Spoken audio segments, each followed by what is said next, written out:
Right, hello again. Right, so today we're on to the final wheel, or final airbag I should say, and final ride height sensor. I managed to get the other one off. Again, I should have done some filming, but I forgot at the time. You get so engrossed in the problem.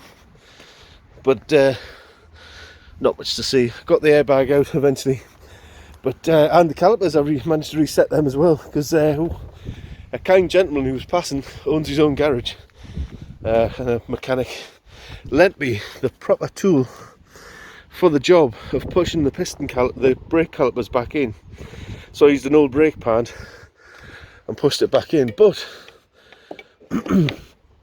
according to these plankers on YouTube, all you need is a G-clamp and a brake pad and it'll just go straight back in, lovely jubbly. Did it hell. But anyway, I've also wasted 30 quid on a new brake caliper that I didn't need for the right side. But there we go, I've got it spare anyway. Oh, I haven't used it, so I could even send it back, but if they'll accept it. But this was unbelievable. I actually used my mother's horse rope and tied it around the bottom. I yanked it, but I was all the way back there in that back corner, pulling on it. He's lying back and I'm a heavy chap, so, and it took all that force and it was getting nowhere. That wasn't coming out the mount. Had the clip out and everything, but that wasn't coming out. So much so, I ended up pulling the bloody bottom of the spring off before it even came out. So I didn't even know that was 2 bits. Obviously must just glue it together, but there you go. You've seen a dismantled one, just solid bit of plastic in there. So we'll get started on this one. There's the hose just in there, you can see it. Oh, whereabouts is it? There it is. You just see it going in there. Don't know how much this is going to give us some frustration. I don't know. Probably, how did I get the other one? Oh yeah, I used a crowbar on the top. Also wedged a crowbar in and used the mallet to whack that in, and for some reason it just seemed to dislodge it after a while. But I'm amazed the amount of force, how far it was wedged in there. Unbelievable. Done the brake caliper on this side. It was I don't know whether this was playing up with as much force. I'm presuming it was. I used that tool again, so I don't exactly know if that one would have been as much of a hassle as the other side. Hopefully they're not seized. I don't think they are. They wouldn't move otherwise. That's hence the not seized. But I've put plenty of slip on there, a couple of grease, high temperature, so they won't be sticking to the brake pads. So that's that job done. So yeah, it's nothing more now than other than to get back on with the right height sensor and that airbag. So I'll see you in a bit. Ciao. Right, hello again. Quick update. So I've got the new right height sensor on, got the calipers done. So it is just this airbag. I've deflated it. Take the clips out, top and bottom, but we're in the same predicament again. I've actually been hammering away with the mallet. Can't see much in there. Like, I tried my last trick and I released it on the other side, and it's not wanting to budge on this side. Again, typical. So I've sprayed it with a bit of oil. Maybe it was because I left it overnight last time. It decided to give way the next day. But I'll go up and have a cup of tea. It's quite chilly out here now, and then I'll come back in 5 minutes or 10 minutes, 20 minutes, and then have another go, see if I can get the thing out. Don't have the ropes today, actually. I could have done with that. But my mother needs them for the horse, so might have to give her a ring and see if I can borrow them again. But we'll see how we get on. Anyway, ciao for now. Right then, fresh update. Finally got this airbag out. Now this was a right pain on. It was similar to the other one. Wasn't going to come out easy without giving a fight. I didn't have my phone on, as I wish I'd filmed it when the time had just happened. I was pulling, I've used an old pair of trousers but just to wrap around the end of the rubber boot. Where was it gone? There it is. To yank it to see if I can get it out, spray it with oil at the top, prising it with a crowbar, hitting it with the crowbar. That's what I did last time, the trick that got it out last on the other side. Not a wouldn't budge, nothing. And I thought, oh, not again. You've got another pain in the arse bloody airbag.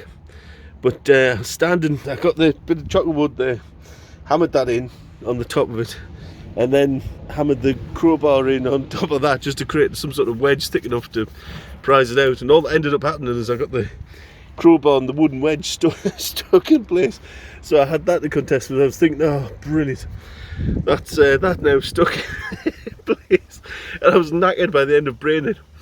And I just stood up and I was about to give it my last sigh of defeat. And then it went dung. And I thought, oh. And I gave a gentle tug on the bottom of the boot of the airbag and it just fell out. So I'm overjoyed about that. But I might put this up, probably compile this video on my phone, because I think there's the one I did this morning. But I'll put the new airbag in. That red hose there, or the black hose with the little red banding, goes in the top of the new airbag, and then I might even film it inflating for you. Who knows? See you in a second. Right, the airbag's in place. The rusty nature of the clips makes it a bit awkward to put them back in, but once the airbag, I put the pipe in to feed the rear airbag, and once I get some compression into that bag, it'll open itself up. Sound like I'm talking about an old one. Below this window, that'll mean I'll quickly turn it off if it gets too far. Compressor's not working at its optimum, so it'll probably take a bit of time for that bag to compress. Well, pressurise on it. Oh, there we go. Something happened already.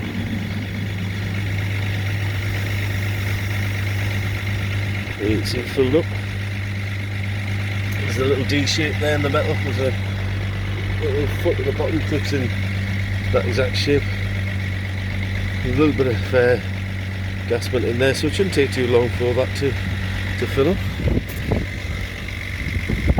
Once it presses against the bottom, obviously it'll press against the top and the bottom, and it'll push itself into the shapes that I need it to press into, and it'll make aligning the clips much more easier. It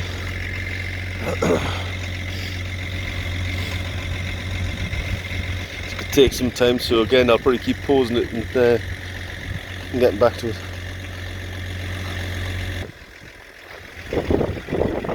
Still nothing yet. I'm going to restart the engine, see if anything happens. You usually have to restart it, gets things pumping again.